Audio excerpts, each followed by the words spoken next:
Hi, my name is Sharwina Medina, and now I'm discussing juveniles being sentenced as adults. So the introduction is, Siegel says that people are born either good or bad.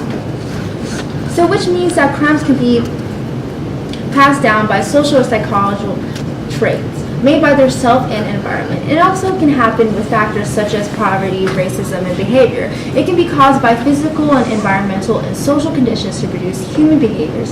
There could be a biological traits passed down from parents such as chemical imbalance, exposures from certain foods and intake, secondhand smoke, which can cause disorders between to their offsprings. Overall genetic makeup and tendency of adaptations for surroundings from peers or influencers could cause a child to have deviant behaviors that could lead them into crimes. Children need proper guidance and care to have a positive life. So now we're going to discuss what is the problem. The cause of the problem is adolescents being charged as adults. The problem is that delinquent crimes is because of the parental guidance. Relations could cause adolescents to cause crimes such as the use of illegal substances, social interactions. A child needs love, discipline, and care. Kids who are abused were more likely to grow up to be abusing themselves, creating a never-ending cycle of abuse and violence.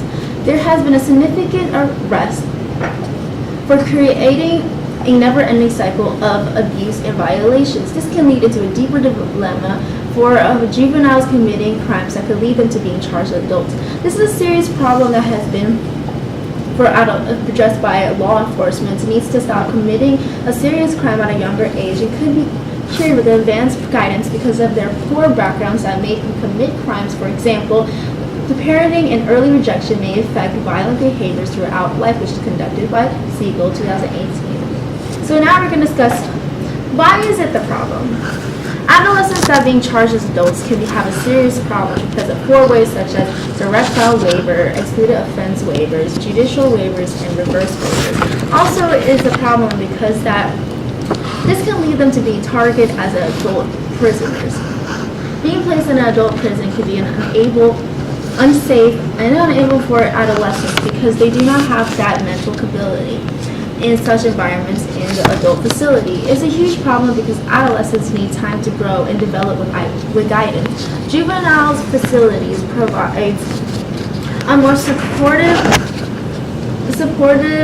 style towards the juvenile compared to adult facilities.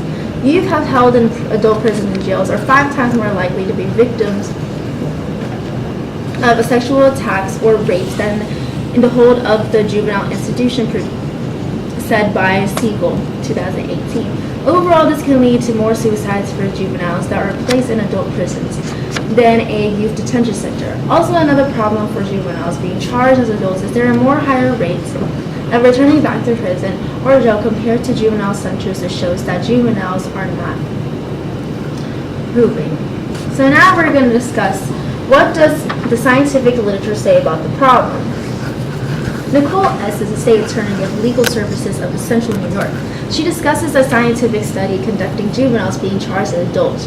She conducted that 6 people that have resulted in higher rates of returning back to prison for juveniles charged as adults compared to juvenile sentencing. Juveniles sentenced as adults actually re-enter prison sooner and more often. The higher rates of returning back to prison or jail have been many reasons that cause adolescents to come back, which is a lack of these type of resources, dilemmas with adult inmates, and mental and physical effects of criminal convictions for the second chance in life. Sociological and political shifting of attitudes cause legislators to believe there needed to be more tough on crimes and transferred by juveniles to adult courts because they are more frequent, conducted by Nicole S. 2017. But the conclusion of the policy demonstration was an absolute fail as prisoner rates were much higher for juveniles being charged as adults. That's why she believes that juveniles do not have skills, experience, and technical skills that could make them better in the place in adult prisons. So now we're going to talk about what do you propose to do to solve this problem. To solve the problem is set to raise the age of juvenile sentencing. It should be raised to 21. It is because juveniles being sentenced into adult prisons do not have the opportunity to grow. Adult prisons is not an environment for teens. They do not understand the consequences when they commit crimes. And the higher accurate of minors that have been placed in adult facility has been committed in more additional crimes once they have been released over the past decade. There have been 7 states that have raised the age to 18. Substance treatments and education programs are provided in juvenile facilities with advanced that can be more for teens where they need help instead of putting them in adult prisons. Overall, raising the age law would be one of the most appropriate way for adolescents' brains are not fully grown and they do not understand the consequences. Juveniles have to have the resources to see when they're released from the facility than being stuck in an adult prison system. They should be charged and they should be treated as adolescents, then being punished. So now we're going to discuss what would your critics say about your solution. Some of the critics do not agree in the solution because Bill F. does not agree with New York law enforcement because he believes that the false information being brought about juveniles being detained and they are treated differently. Also, there are very few young offenders that are incarcerated in adult facilities.